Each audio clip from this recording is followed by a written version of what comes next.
unhealthy items that don't provide adequate nutrition for school-age children. So, a large percentage of school lunch contains unhealthy items. When I'm faced with the problem of how to improve school lunches, I feel like a large percentage of the school lunches contain unhealthy items that don't provide adequate nutrition for the school-age children that go there. I think you have a great point there, Pete. And I think that what we really need to focus on as a group is how to confront the way that the foods are cooked, the techniques used to cook these foods.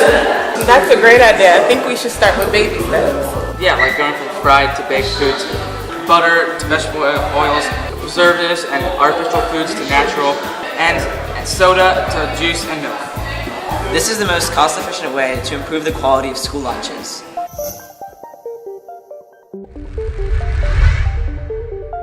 Biodiversity is like a melting pot in America.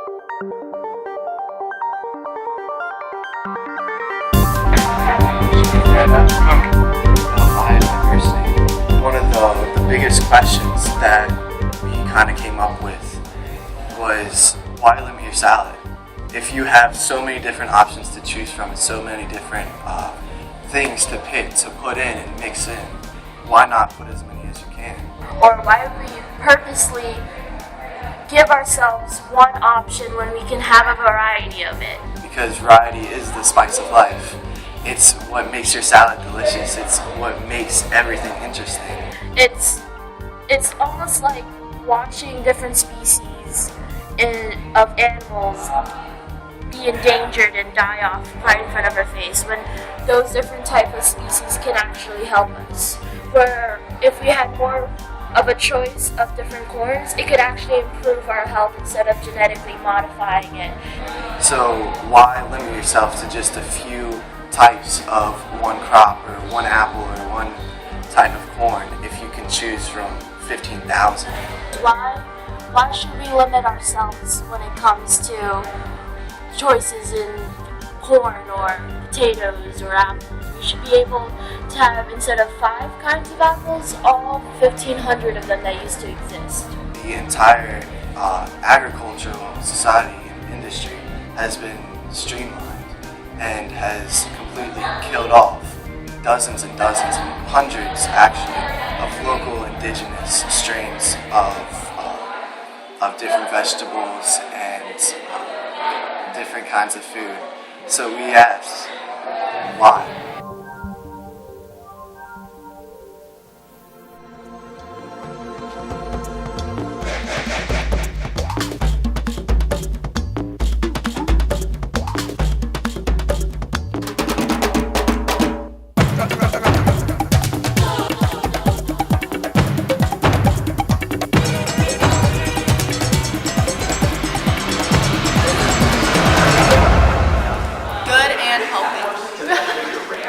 A lot of people have a misconception about healthy food. They don't think about the healthy food that they eat and the health, their body, or the food when it comes to their price. For instance, this billboard posted somewhere in Richmond says, "Keeping the Commonwealth wealthy," meaning buying all that unhealthy food because it's cheap. Well, that's where they're wrong. Even though fast food is convenient and cheap, healthy food can taste good. For instance, this here bushel smells great and would taste great on some whole wheat pasta. A lot of people think that making healthy food is really a lot tough. I think that it's fun and I like to cut. Some kids in schools can't afford to eat healthy, so schools should fundraise to provide healthy snacks. To make it fun, each class should bring in food and compete to see who has donated the most. Hey, are there any soup kitchens in Richmond? Yeah, it's funny that you mentioned that. There's actually 2. They're all run through this organization called Friends of the Homeless. There's one at Broomfield Church in Richmond, and then there's another at Mount Moriah. I can't believe you didn't even know we had it. Yeah, how come I don't know about them? Obviously, we need to raise awareness about where soup kitchens are located. We can start by posting postings on Facebook to get the word around. Next, we can put flyers around the city for people without internet to let people know where to get good, healthy food. That's a good idea.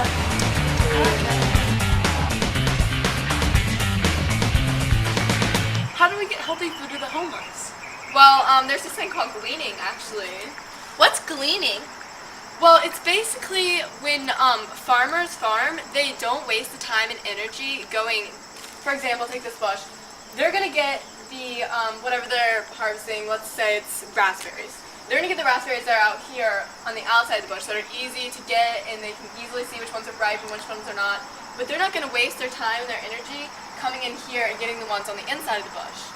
So basically what happens is that farmers just leave those there and they let volunteer groups come in, which we could start one, gleaning volunteer group, and basically just come and harvest the ones that they missed.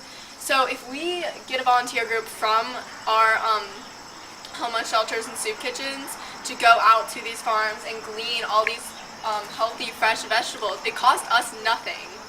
Is saving all that food from going to waste, and we can give it to our homeless community so that they become healthy and our whole city becomes healthy as well. Glean on me when you're not strong.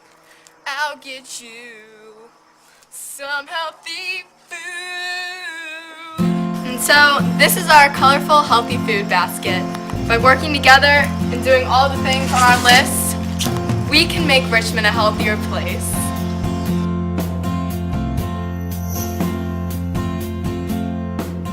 Like, if it's smaller and closer to you and local, you can it's easier to know what it came from and how humane or they were with the animals.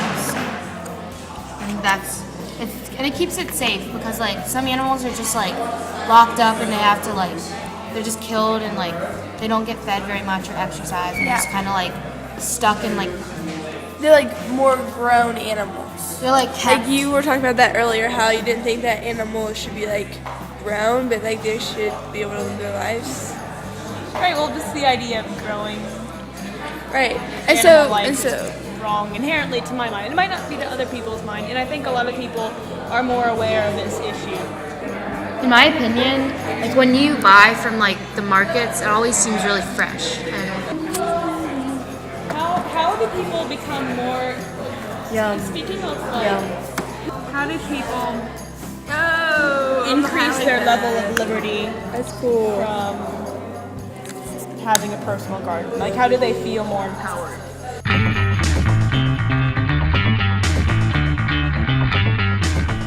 As we began preparing for Food Day on October 24th, we came up with the question of the day. How can we improve distribution of local foods in our communities?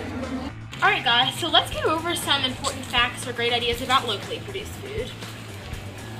But I think that we should allow people to use their food stamps at the farmers markets, because then people who are in the city, they're not able to really pay for the foods, but they'll help them and they'll be healthier. And people are going to be willing to spend a little bit more on foods that they know where they've come from and they've picked themselves, rather than foods that they just get from the grocery store. And also, you could increase the supply of locally produced foods, which would actually lower the price. So you could do that, and you could put in every store window a locally produced foods sign to make it more convenient for people.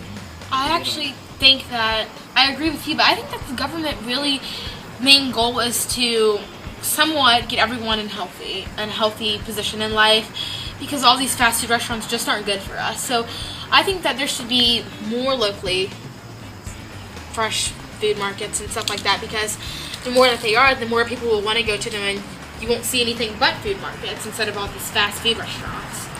So. And I think that places like schools, where a lot of schools have tried to make all of these healthy changes, but they just haven't worked so far. And I think that if something doesn't work, they just need to try something else instead of just giving up on the idea that they can't make that change. Like community gardens that everybody takes a part in. It won't just be on one person to grow a certain food. Everybody can come together and let you know your neighbors better, and your school community will become stronger. Local food, yum!